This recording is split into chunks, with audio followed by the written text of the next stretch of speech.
deux grands dossiers dans la presse de ce jour. Il y a la situation dans le nord du Mali,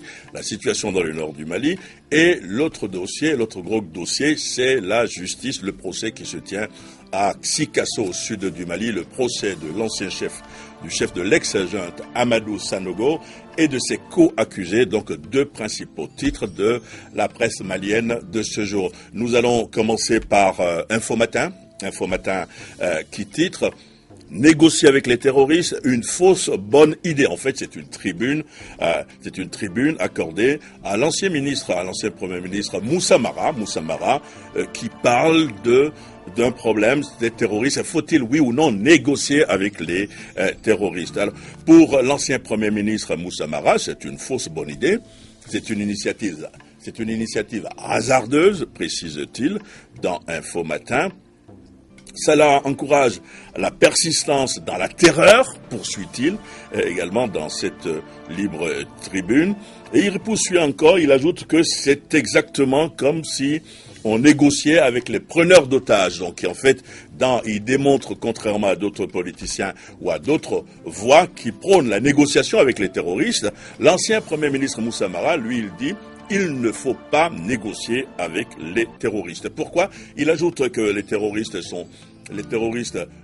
en Sardine du groupe islamiste Yad al-Ali sont liés à AQMI, que le véritable problème c'est AQMI, Al-Qaïda au Maghreb islamique, et il conclut en disant un terroriste est un terroriste. Donc voilà un article que vous pouvez lire dans Info Matin. L'ancien Premier ministre Moussa Mara est contre toute discussion, toute négociation avec les terroristes.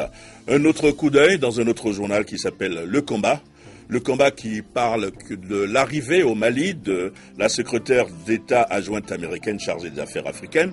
Elle est arrivée au Mali, elle a rencontré les autorités maliennes et elle a fait une sortie.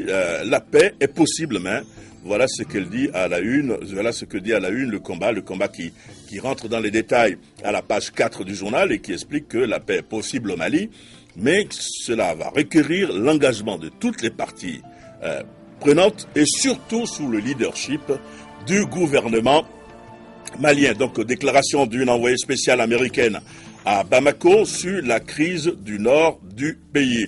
Un autre journal, l'Observatoire qui titre « Le ministre Malik Al-Husseini à Kidal », c'est le ministre de l'énergie, il s'est rendu à Kidal, la paix fait son chemin. La paix fait son chemin parce que le ministre s'est rendu à Kidal. C'est plutôt rare de voir un ministre de la République se rendre à Kidal, occupé par les groupes armés. Et il s'est rendu à la page 3 de l'Observatoire, on l'apprend, le ministre de l'énergie s'est rendu pour accueillir, pour savoir, pour évaluer les besoins en eau et en énergie des populations locales. Il était accueilli par le gouverneur de région qui était sur place. Et donc, l'objectif est de relancer les services sociaux de base et de faire respecter l'accord de paix. Donc voilà, visite d'un ministre de la République à Kidal occupé par les groupes armés. Et puis, il faut que les services sociaux de base retournent donc dans le nord du Mali. Il faut également que l'école reprenne naturellement, mais pour la reprise des cours dans certaines localités, les enfants ne peuvent pas aller à l'école parce qu'il n'y a pas de vivres.